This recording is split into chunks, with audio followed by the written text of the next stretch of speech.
we're going to talk about where we were, and I'm only going to spend a few minutes on that so I can get everybody on the same page. You may have been at the World Workplace presentation, and I kind of gave you a briefing there, but I just want to kind of refresh your memories about where we were. I'm going to talk about where we are, and then I'm going to talk just briefly about where we will be going, because there's a lot of information here. Okay, when I came on board about 2 years ago, it was, welcome Kathy, we need to update our courses and we should make them more global. And so I looked around and I said, okay, where do we want to start with this? And so we had some serious discussions with the International Credentialing Committee, the Education Committee, and the staff and the leadership at that time. And the decision was made that we should really go back and start with the job task analysis, which is really what defines the body of knowledge for all of our course development. And so we went back and revamped and updated the job task analysis, but did that from a global standpoint. And so from that point, we made the decision that we were going to update the courses.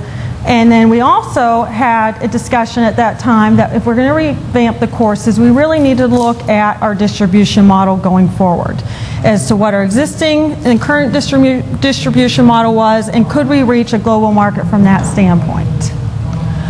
So, next slide. We did the job task analysis in 2009. We completed it, and we had approximately 63 countries that volunteered in that job task analysis. That was our first attempt from a very global standpoint, and we were really happy with the 63 that actually participated in it.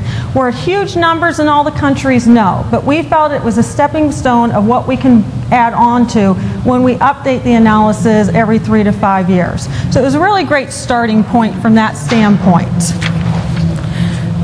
So what was the outcome of the job task analysis? You've probably been seeing some of the results in the FMJ, some of the maybe chapter reports that you're receiving, the C3. There's a couple of seats back here.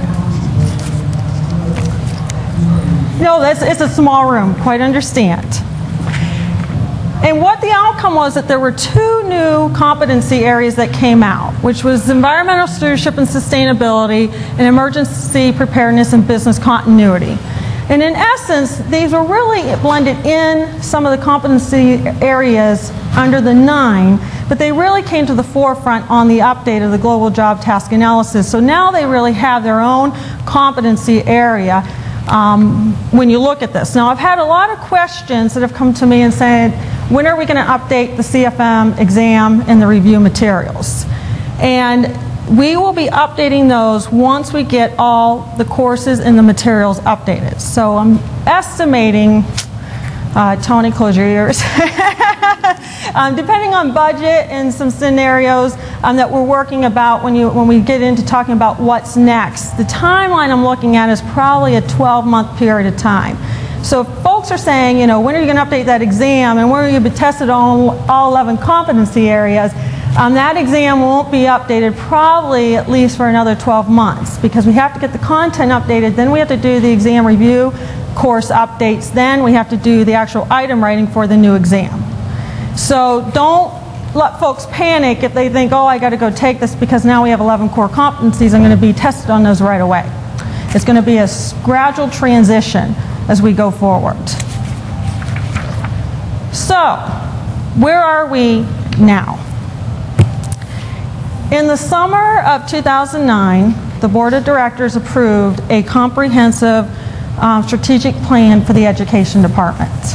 And Frances was on the board, Kathy. Do I have any other board members in here?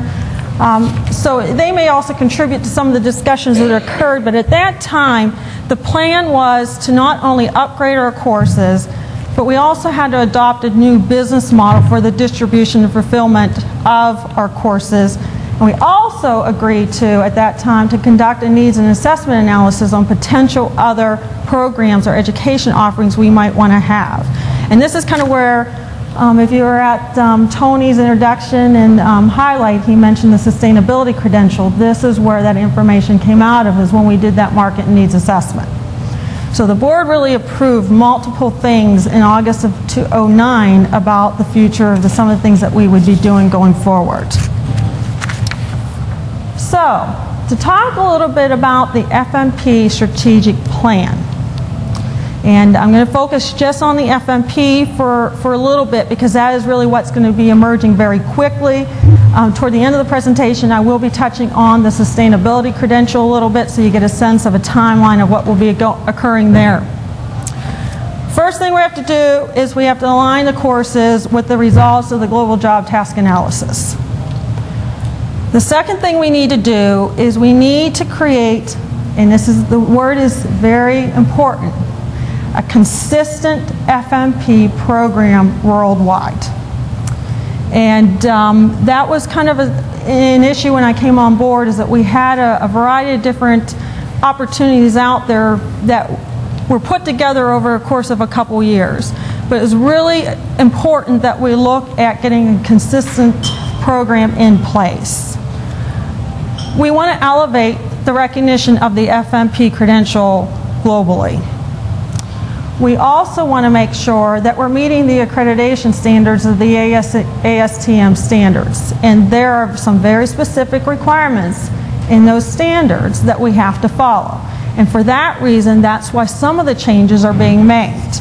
And these are overseen by the International Credentialing Committee that reports that basically, if there's a complaint that comes across regarding our programs or our credentials, they go to the International Credentialing Committee, and they're responsible for responding to the validity of those requests or those issues. And so they oversee and adopt and approve the processes that we utilize to update our courses or put new courses out there. And ultimately, the last one is we'd love to have everyone to have an FMP at least.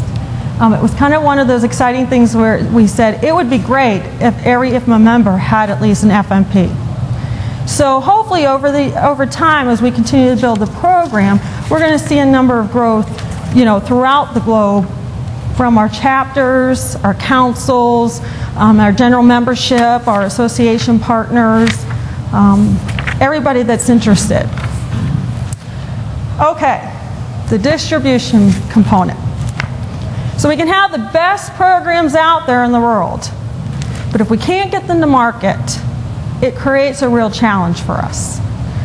And so last January, February, when we started doing the Global Job Task Analysis, I started taking a deeper look at our delivery channels. And I started taking a look at what's the current problem, what's the balanced scorecard saying, what's our strengths, weaknesses, opportunities, threats, and we started formulating a pretty comprehensive piece on what the existing situation was and what we may need to do to improve it.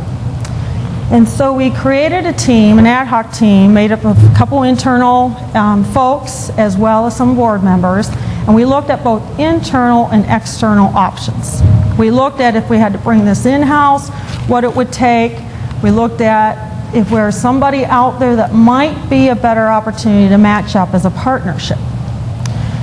And what concluded from that research and some visits and very intense discussions with different folks was a company out there called the Holmes Corporation. And the Holmes Corporation, I have two individuals from the Holmes Corporation here. Nicole, who is their marketing person out of Canada. And then we have Vince, who is a project manager that's basically, when you usually see me, you may see him sometimes. That's how closely we've been working on the strategic plan side by side as we get closer and closer to the rollout of the new courses.